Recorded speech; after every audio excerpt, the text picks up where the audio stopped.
This is GGB and co-host Poppers, and we're going to go over the upsets that happened yesterday, and we're going to go over the upsets that can happen today, and I'm so hyped. I got 2 points so far. I'm 2-0 in my predictions so far this week. We've had 3 straight days with a pretty huge upset, so I'm excited for today. I hope there's another big upset so we can have 4 straight days in a row with a big upset, but if not, I'm guaranteed sitting at 2 points. As long as there's no upset today, I'm guaranteed to pass this week.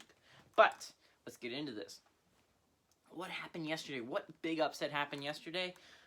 Georgia Tech upset number 20 Clemson. You know why that's important. Georgia Tech and Clemson were both sitting at about 6 and 7 respectively, right? With the win, one of them would pass Louisville to get into that 5 spot. So Georgia Tech upset Clemson the other day, which past Louisville and puts Georgia Tech in the 5 spot. And who thought in the top 5 in the ACC we'd have Virginia Tech, Pitt, and Georgia Tech? Insanity happening so far in this year in the ACC. But what happened to Clemson? Well, they fell from the 7 spot down to the 9 spot. Dropped below Duke and below UNC, which is not a great place to be this year with both programs having their own difficulties, to be sure. They're just a half a game ahead of Syracuse and NC State, if you want to think about it that way. So not great for Clemson, who on Saturday had a chance to be the number 1 team in the ACC. Now is all the way down to 9. Just shows you how fickle the ACC is this year. Now, this is an upset I didn't really expect, but I enjoyed nonetheless. Now, I thought, yeah, Providence played a really close game against Creighton last time they played, but I think Creighton's coming off that loss to Butler. You know, they should be focused, mentally ready for this game. That didn't happen. So you might be wondering what happened. Providence was able to go to Creighton and beat Creighton at home. Insanity for Providence. Providence is a team that's really getting back on their feet in the past couple weeks with close games against Creighton. Good teams. They finally put it together and got the win over Creighton. Now, you might be wondering what happened to Creighton. Not much. They stay in the 2 spot because, number 1, they have a 6-3 record in conference. Only one other team has that, and that's Seton Hall. Not only has Creighton beaten Seton Hall, but also has a better overall record out of conference too, like if you combine the two. So therefore, you know, they're going to be no number 2 seed unless they lose again. What it did for Creighton really is it is less likely for them to be shooting range of a number 1 seed if Villanova loses. So obviously you don't want that. Actually, I think if Villanova loses, Creighton's still there because they've only played like 4 games so far. So yeah, it's not a horrible loss for Creighton, but it's also one that you would have liked to get back on your feet off a loss against Butler and now to Providence. What did that do for Providence? They were able to pass Butler and Marquette and get into the 6th spot in the Big East behind teams like Villanova, Creighton, Seton Hall, UConn, Xavier. So pretty impressive. I don't know exactly why Providence is ahead of Marquette, mainly because Marquette and Providence have the same in-conference record and overall record, but Marquette has beaten Providence, so they should have the tiebreaker. I don't know. I believe that's wrong. I believe Marquette is above Providence, but I'm not positive, and that's what Google is telling me. I believe that it didn't happen that way for Providence, though. So, what are the basketball games today with ranked teams? There's 2. So, college basketball upset of the day, Thursday edition, we're going to be talking about 2 different games. At 8 o'clock, we have Indiana, which sits at 8-6, traveling to number 4, Iowa, at 12-2. Iowa's favored by 10.5 points in this game. So if this was to happen, it'd be an insane upset. And it's on FS1, by the way. Garza leads all major conference players. I've been saying this. Luka Garza is the best player in basketball right now. He leads major conference players in 30-plus point games. And 6. He's had 6 out of his 14 games, he's scored over 30 points, which is insanity. A little bit under half of his games, he's scoring more than 30 points. Craziness. And he leads all major conference players in points, scoring 376 already this year. And he's only played 14 games, which is absolute insanity. This guy is amazing.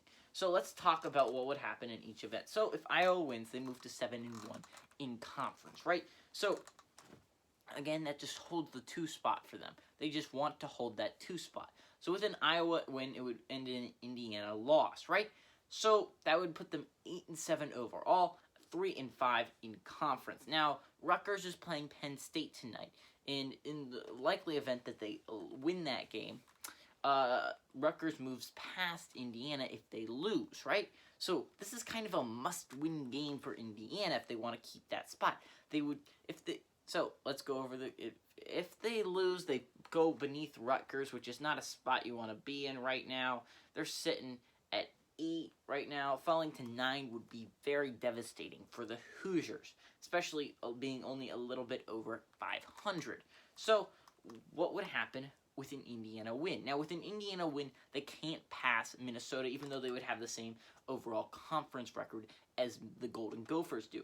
But the Gophers have a better overall record, which means they would keep that 7th spot. So the real question is, what's important for the Hoosiers to win? Number one, it'd be huge to have a 9-6 record this late in the season, right? We're only about a month away from overall tournament play in league play, the Big Ten Conference. So, Big Ten Conference tournament. So, you just need to kind of keep winning, kind of keep yourself in the conversation before you can make a statement in the Big Ten Conference tournament. So that's why I think an Indiana win would be important to the Hoosiers. Got to keep in there. Plus, they lock up the 8th spot with a win. Rutgers can't pass them.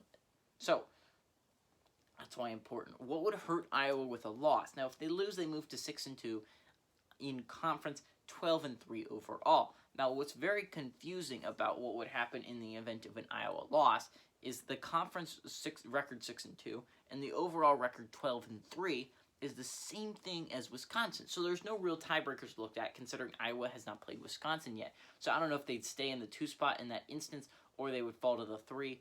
But it'd be interesting. Plus, that would give Michigan a lot of, at least a game of room to deal with instead of Iowa being constantly on their tails.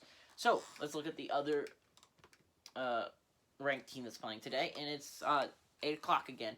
We have number 24 UCLA traveling to Cal. Now Cal is a 7-8 team, while UCLA's 11-2. Now UCLA was not great out of conference. If we're going to talk about it, they lost to San Diego State early on in the year, and then they almost lost to Pepperdine, and then they lost to Ohio State later on. So not a great out-of-conference team, but they are 7-0 in conference. So they're doing a great job in the Pac-12. Right now, leading the Pac-12. So they're first place in the Pac-12. So what would happen with a loss? A 7-1 record is not bad, and it would not bump them out of first place. But Cal, on the other hand, it would very much help. They would move to 3-6 on the year. I believe they would pass Washington State and Oregon State, moving up 2 spots to be right behind. Oh, actually, they'd only pass Utah and Washington State, not Oregon State yet. No, Oregon State's doing pretty well in the year, 500 in conference. So Cal would move up 2 spots with a win. Now with a loss, they move to 2-7. It would be pretty freaking devastating for the California Golden Bears. Fortunately for them, I don't think Arizona State or Washington's going to quite pass them because they just have not looked good to start the year. But they're right now 3rd to last in the Pac-12. A win would be huge for the Golden Bears. Now, what would happen with a win for UCLA? It would just really bolster their resume, bolster their record in the Pac-12, and it was definitely looking like the front runners to make it out of the Pac-12 alive. And Bruins are actually a pretty decent basketball team if you watch them. On the other hand, Ducks are pretty good. Those are the only 2 teams I can say anything positive about really in the Pac-12. USC and Colorado are both starting to look good, and they both lost this past weekend. So other than UCLA and Oregon, I really don't have anything positive to say about teams in the Pac-12. But I want to see if Cal proves me wrong here. I can say something positive about Cal in the next episode if that is the case. But let's see what would happen.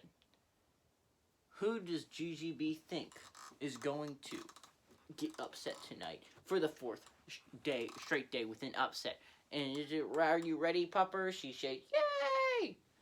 I think Indiana has a decent shot of upsetting Iowa tonight. I know it's the larger spread of the two, with Cal being, UCLA only being favored by 9 points, with Iowa being favored by 10.5, and it's all because of the confidence. I know Iowa's a great team, but Indiana has kept it close with a lot of good teams that they could easily be a 10-4 basketball team. You look at the game against Wisconsin. You look at the game against Florida State. Both went into overtime. So the real question is, can Indiana pull it off? Can they actually pull off the upset? I think they can. Mainly because Indiana has built a pretty good squad. They've gotten better in recent weeks. If you don't believe me, just look at their streak. They're on they're on a one-game losing streak. But Indiana's actually looked better than I thought they would this year.